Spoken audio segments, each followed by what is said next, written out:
નમસ્તે વિદ્યાર્થી મિત્રો.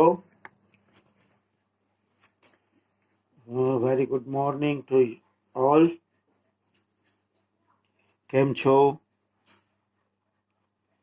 તો વિદ્યાર્થી મિત્રો, હવે આજે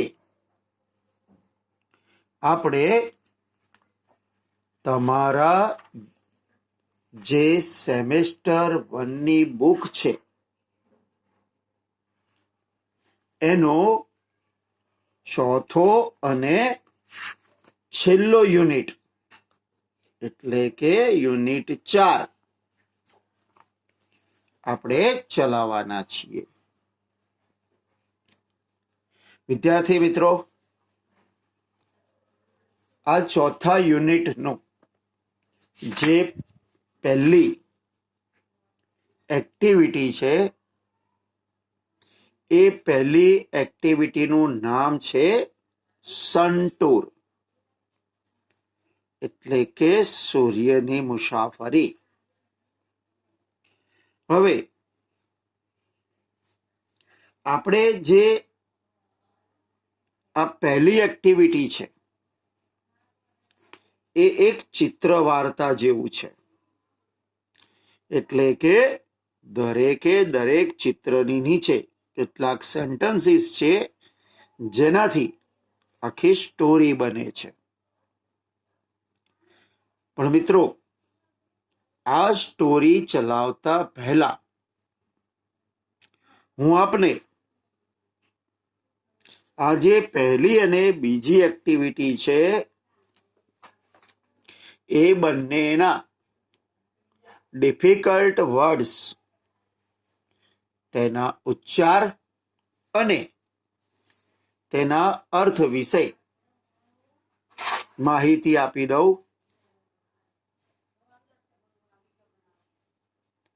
હવે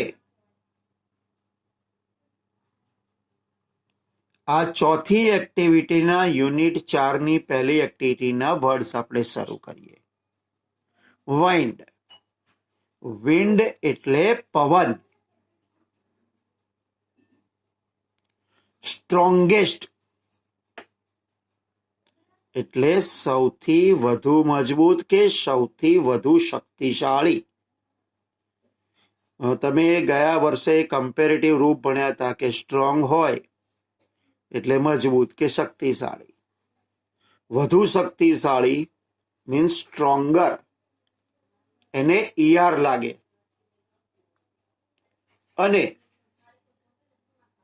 સ્ટ્રોંગેસ્ટ એટલે સૌથી વધુ શક્તિશાળી, એ સુપરલેટિવ રૂપ છે, ઈએસટી લાગે. લોંગેસ્ટ, સ્ટ્રોંગેસ્ટ, ફેટેસ્ટ, શાર્પેસ્ટ એટલે જેની પાછળ વિશેષણની પાછળ ઈએસટી લાગે. જેમ કે દાખલા તરીકે લોંગ એટલે લાંબુ, પણ લોંગેસ્ટ એટલે સૌથી લાંબુ. બિગ એટલે મોટું, બિગેસ્ટ એટલે સૌથી મોટું. એમ સ્ટ્રોંગેસ્ટ એટલે સૌથી વધુ શક્તિશાળી. અપરૂટ. અપરૂટ એટલે ઉખાડી નાખવું. હવે અહીંયા ઉખાડી નાખવાનો મતલબ મૂળમાંથી ક્યાંય રોપેલું હોય, થાંભલો છે, ઝાડ છે, બરોબર, એને મૂળમાંથી ઉખેડી નાખવું એટલે થાય uproot. Blow off. Blow off નો મતલબ થાય ઉડાડીને દૂર કરી દેવું અથવા તો ફૂંકીને ઉડાડવું. પવન વડે ફૂંક મારી અથવા તો ફૂંકીને ઉડાડવું એને કહેવાય બ્લો ઓફ. રૂફ. રૂફ એટલે છાપરું. Take off. ટેક ઓફ નો એક અર્થ થાય છે ઉતારી કાઢવું. બ્લો. તો બ્લો એટલે ફૂંકવું પણ થાય અને ફૂંકાવું પણ થાય. હવા ફૂંકવી અથવા હવા ફૂંકાય એને કહેવાય બ્લો. હાર્ડર. જો હાર્ડ એટલે સખત, એને ઈઆર લાગે એટલે હાર્ડર, વધુ સખત. રેપ, રેપ નો મતલબ થાય વીંટાળવું. આપણે ટાઈટલી કોઈ વસ્તુ હોય એના ઉપર રેપર જેવી રીતે હોય છે, રેપર. આપણે કોઈ બી કાગળથી કે એનાથી એને બંધ પેક કરી દઈએ, એને રેપર કહેવાય. એટલે કે વીંટાળીને બંધ કરવું એટલે રેપ. ટાઈટલી એટલે ખૂબ જકડીને અથવા સખતાઈથી. Next, science. ટુ શાઇન એટલે પ્રકાશવું, અહીંયા સાયન્સ એટલે પ્રકાશે છે. Next, brighter. બ્રાઇટ એટલે તેજસ્વી, બ્રાઇટર એટલે વધુ તેજસ્વી. સ્ટ્રોંગર વધુ શક્તિશાળી અથવા વધુ મજબૂત.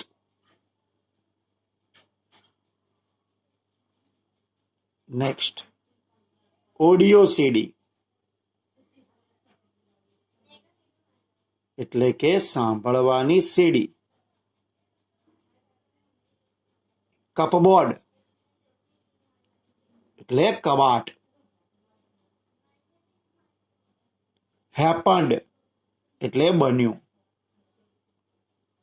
ડ્રોઅર એટલે ખાનું. કબાટમાં, ટેબલમાં કે ગમે ત્યાં જે ખાના હોય એને કહેવાય ડ્રોવર.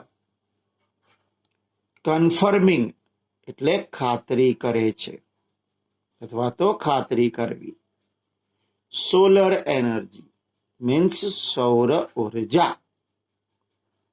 બેસ્ટ ઓફ લક, પરીક્ષા કે કોઈ કાર્ય માટે શુભેચ્છા આપવી એટલે બેસ્ટ ઓફ લક. બિલિયન એટલે 1 અબજ. પ્રોડ્યુસ એટલે ઉત્પન્ન કરવું. ટેમ્પરેચર તાપમાન. કન્વર્ટિંગ એટલે રૂપાંતર કરે છે. સરફેસ એટલે સપાટી. રોક એટલે ખડક. રિલીઝડ એટલે મુક્ત કરવું. મિત્રો,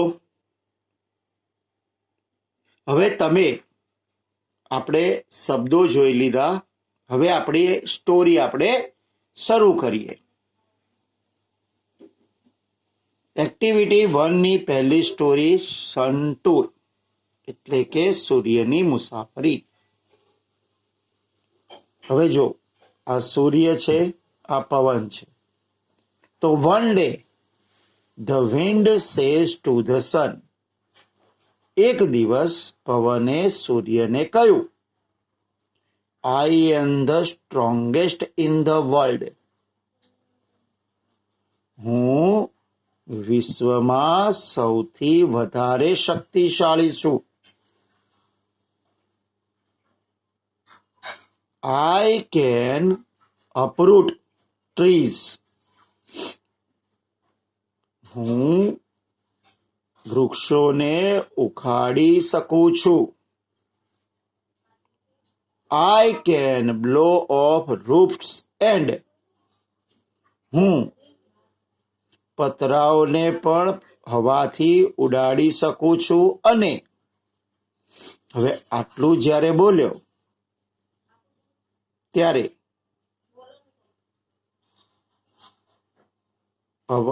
સૂર્યએ શું કહ્યું? Oh I see. અરે હું જોઉં. ડુ વન થિંગ, એક કામ કર. Look at that man. પેલા માણસને જો. Can you make him take off his coat. શું તું એનો કોટ ઉતારી શકાવે છે? The sun said. આવું સૂર્યએ કહ્યું. એટલે પછી પવને શું કીધું? Oh yes, that's very easy. હા કે એ તો બહુ જ સરળ છે. યુ વોચ, તું જો. The wind blows harder and harder. એટલે પછી પવને શું કર્યું કે એનો કોટ ઉતારવા માટે એને ફૂંકાવા લાગ્યો. કેવી રીતે ફૂંક્યું? પવન ફૂંક્યો હાર્ડર એન્ડ હાર્ડર, સખત અને વધુ સખત. But the man wraps himself tightly. ઓલો પવન ફૂંકાતો હતો એટલે માણસે શું કર્યું? બહુ સખત રીતે પોતાની જાતને વીંટાળી દીધી કોટથી. એટલે કે એને કોટ મજબૂતાઈથી પકડી અને લપેટી લીધો. એટલે કોટ ઉતરાઈ શક્યો નહીં.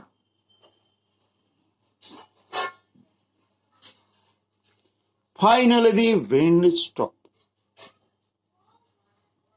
એટલે પછી અંતે પવન બંધ થઈ ગયો.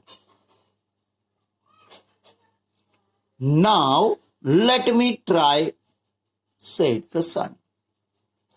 પછી ઓલા સૂર્યએ કહ્યું કે ચલ કઈ વાંધો નહીં, મને પ્રયત્ન કરવા દે. The sun shines brighter and brighter. હવે સૂર્યએ પ્રકાશવાનું શરૂ કર્યું, ચમકવાનું શરૂ કર્યું. બ્રાઇટર એન્ડ બ્રાઇટર એટલે કે વધારે તેજસ્વી રીતે, એનાથી પણ વધારે તેજસ્વી રીતે એને પ્રકાશવાનું ચાલુ કરી દીધું.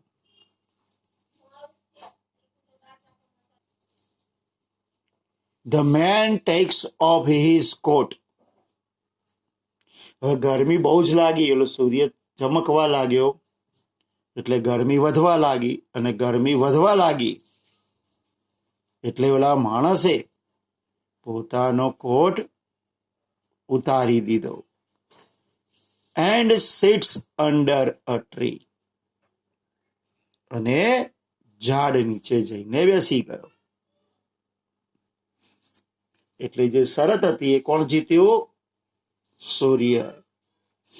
એટલે સૂર્યએ પેલાનો કોટ ઉતરાઈ દીધો. તો પવને શું કહ્યું?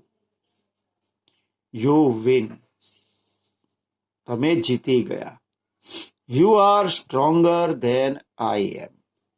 એટલે કે તમે મારા કરતા પણ વધારે શક્તિશાળી છો. એટલે આવી રીતે સૂર્ય અને પવનના વાદ વિવાદમાં સૂર્ય જીતી ગયો. તો મિત્રો, આ હતી તમારી સ્ટોરી. હવે તમારી activity 2.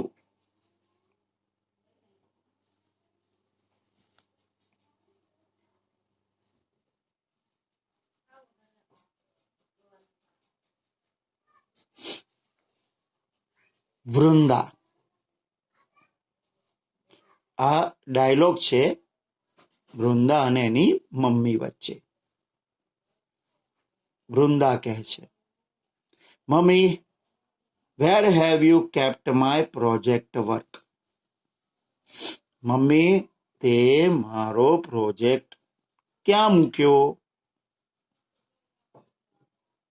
Mummy, in your cupboard.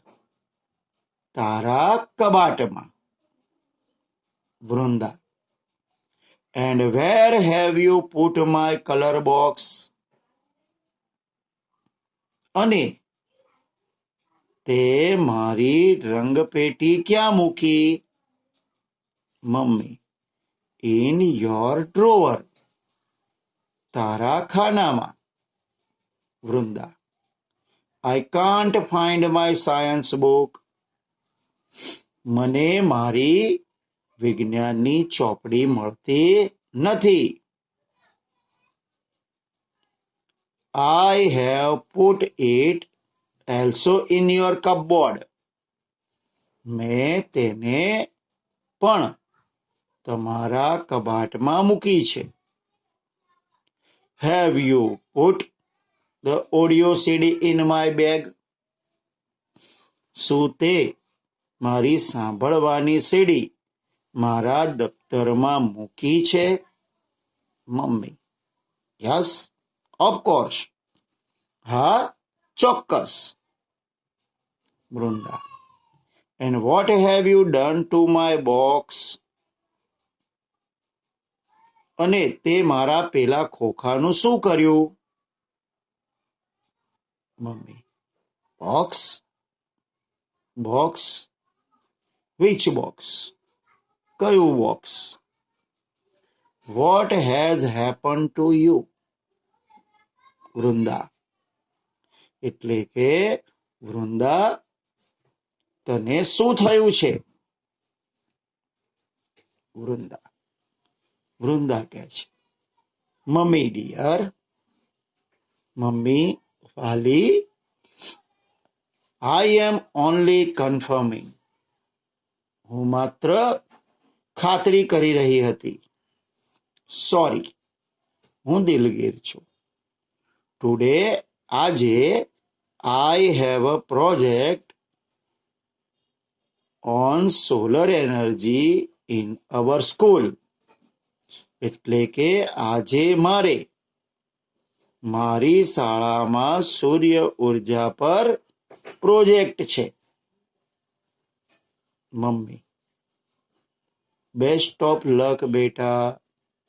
એટલે કે તારા કાર્ય માટે તને શુભેચ્છા બેટા. વૃંદા કહે છે, થેન્ક યુ. વૃંદાએ કહ્યું, તમારો આભાર.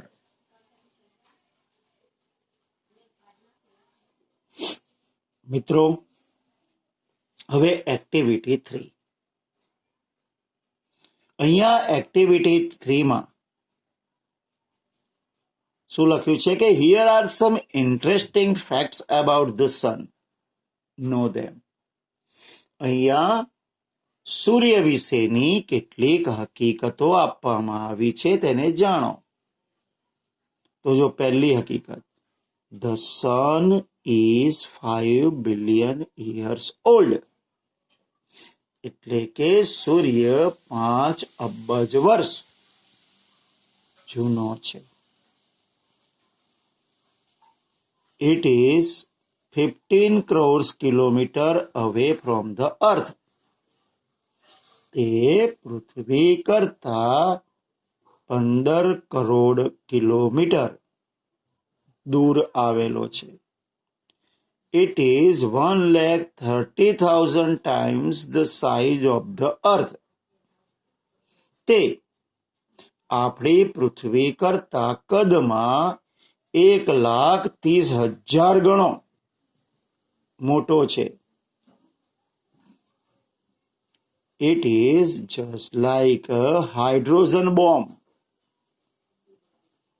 તે માત્ર એક હાઇડ્રોજનના બોમ્બ જેવો છે. મિત્રો, હાઇડ્રોજન બોમ્બ એ શક્તિશાળી બોમ્બ ગણાય. એવું કહેવાય છે કે પરમાણુ બોમ્બ કરતાં પણ વધારે ખતરનાક હોય છે. It produces energy by converting hydrogen into helium. તે હાઇડ્રોજનને હિલિયમમાં રૂપાંતર કરીને એનર્જી ઉત્પન્ન કરે છે. The temperature on the surface of the sun is. સૂર્યની ઉપરની સપાટીનું તાપમાન is about 6,100 Celsius. એટલે કે 6,100 સેલ્સિયસ હોય છે. It can turn a rock into gas immediately. તે એક ખડકને પણ વાયુમાં તરત જ રૂપાંતર કરી દે છે. Next, The temperature at the center of the sun is, એટલે કે સૂર્યના કેન્દ્રની અંદર એનું જે તાપમાન છે એ about 2 crores અંશ સેલ્સિયસ, લગભગ 2000 કરોડ અંશ સેલ્સિયસ છે. The energy the earth uses in 100 years is released by the sun only in 1 second. એટલે કે જેટલી ઉર્જા પૃથ્વી પર 100 વર્ષ દરમિયાન વપરાય છે એટલી જ ઉર્જા સૂર્ય એ માત્ર 1 જ સેકન્ડમાં મુક્ત કરી દે છે. તો મિત્રો, આ હતી તમારી 3 એક્ટિવિટી, એક્ટિવિટી 1, એક્ટિવિટી 2 અને એક્ટિવિટી 3. તો હવે આપણે આ 3 યુનિટમાંથી થોડાક ટ્રુ ફોલ્સ જે છે એ જોઈ લઈએ. 1. The wind told himself the strongest. પવને પોતાની જાતને સૌથી વધારે શક્તિશાળી કહ્યું. તો એ સાચું છે.